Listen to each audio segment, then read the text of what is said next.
In this video, we want to share with you some of the things we've practiced over the last few years to prepare for homesteading.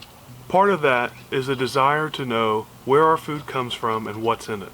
I want to show you how we raised our own chickens for eggs and meat. Some of the pictures may be slightly graphic, but we're going to skip over the butchering process this time.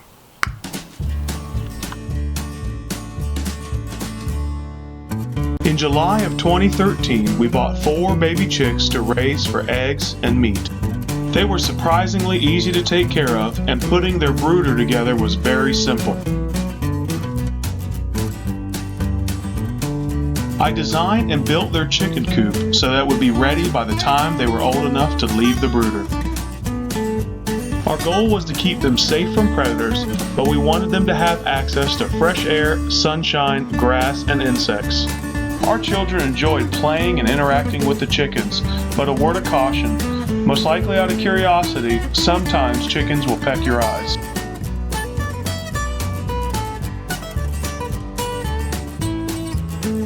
Oftentimes we would let them free range in the backyard. They even showed up to one of our Christmas photo shoots.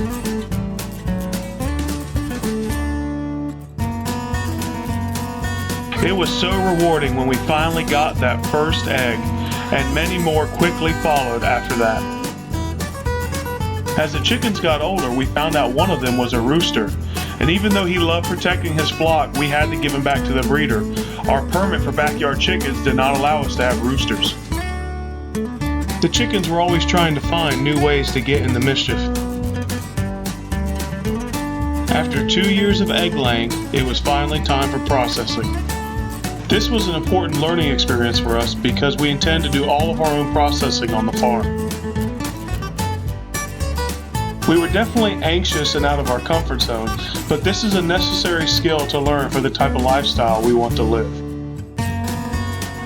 Looks just like the stuff you get from the grocery store, doesn't it? During the time we were raising the chickens, we also started our first small garden. It is a great feeling when the seeds you planted begin to sprout. We had great success with our first attempt of carrots, lettuce, and green bell peppers. It's amazing how much food you could grow in such a small space. When harvest day came for the carrots, we were happy to see even a little bit of orange on the end. The children really liked harvesting the carrots, even if they won't eat them. This guy thinks he hit the jackpot. This guy did hit the jackpot. Now that's a garden salad. Even though they came in much later, the bell peppers definitely produced. Later on, when we increased the size of the garden, we added cucumbers, squash, zucchini, sunflowers, and corn. We decided to take a trellis approach to growing our cucumbers, and we got fantastic results. We got so many cucumbers that we were able to practice our canning by making some pickles.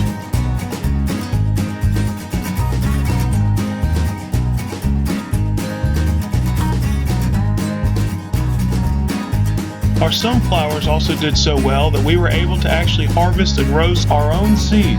We didn't have much luck with the corn, squash, and zucchini, but we're not giving up. We're going to try some things a little bit differently next time. We also have been making our own soap, and Kristen has been learning to cook from scratch. Look at them biscuits. In October of last year, we visited Connor's Amazing Acres, a working farm that educates and entertains children and families. This experience made us all the more excited about building our own future farm.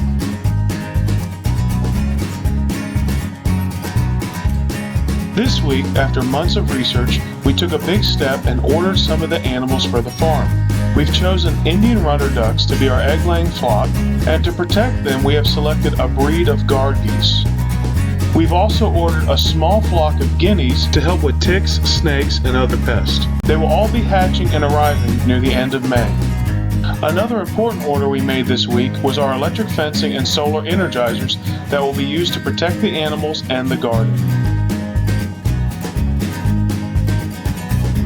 Be sure to check back next week for our trip to Lowe's, building our new kitchen table, and much more.